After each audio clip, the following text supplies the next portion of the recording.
My name is Rob Stewart. I am a first-year graduate student at the University of Minnesota in the Department of Sociology.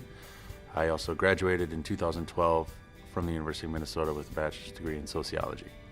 The areas of sociology that I generally focus on are prisons and punishment, sentencing, criminal justice-related areas, and collateral consequences of a felony record. A really interesting aspect of sociology of law, criminality, and deviance, which was my major, was kind of comparing the real world and learning about the real world to what we've seen on TV and the interactions maybe you've had with police in your own life, or the criminal justice system for that matter. It's really interesting to understand how those processes came to be. You know, how we came to be in a country where so many people are in prison, or how we came to be in a country where we see on the news a lot of talk about murder and robbery and rape, and kind of comparing that to the real world and the communities that we live in.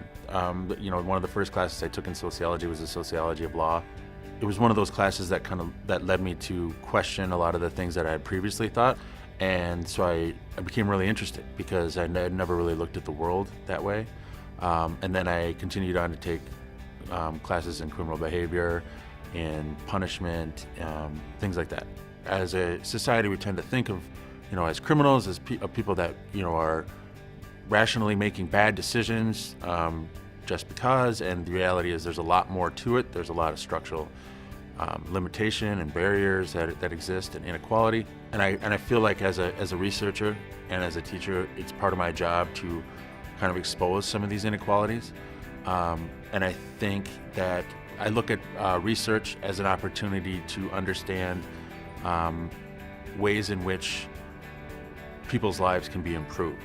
The criminal justice system can have a huge impact on a person's life, and it can limit a person's opportunities in the future for getting a job, for finding education, for finding an apartment, for having a family, for many of those things. So I think it's part of my job to also educate the public as to understand that these are real people. These are real lives, real families, and not just kind of, you know, the bad guys or evil people. A friend of mine who had gotten into some trouble right after high school spent some time in jail, and once he got out of jail, he was really trying hard to find a job. But every time he would continue to apply for a job, he kept getting rejected. And after a certain amount of time, he ended up just giving up, and he just went back to drugs. He went back to using, and he is now in prison again because he was never able to find a way to support himself, you know, because of his criminal record. Early on, taking a lot of classes that I took in undergraduate and some working with some of the organizations that I've worked with, it's really kind of opened my eyes to a lot of inequality and a lot of structural limitation that exists, you know, in our society. And it's important because I feel like it's, you know, I feel like part of our job is, you know, as human beings, is to help other people and to try to be, you know, positive members of society because we live in a community. So I think the discovery is really kind of what's really interesting to me about grad school and what has me coming back.